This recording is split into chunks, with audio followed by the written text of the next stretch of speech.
I am a 3 in the Enneagram. I wear a mask. And in MBTI, I am an extrovert, thinking with sensing. I am very much in touch with my external environment.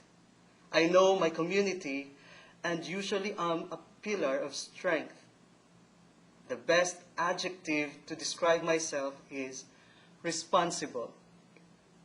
I like to organize facts, situations, and operations related to a project and make a systematic effort to reach my objectives on schedule.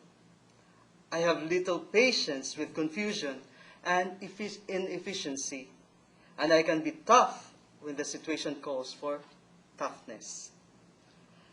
I am generally loyal to my institutions, work, and community. I enjoy administration, where I can set goals and make decisions and give necessary orders. Getting things done is my strength.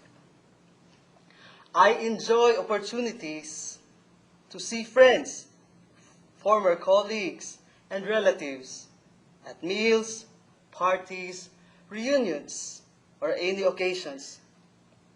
I am relatively easy to get to know. I am dependable and consistent. And what I seem to be is what I am. Dagang storya, dagang sayop. Beyond this mask, I am who am. This is me, Henry Bisdak.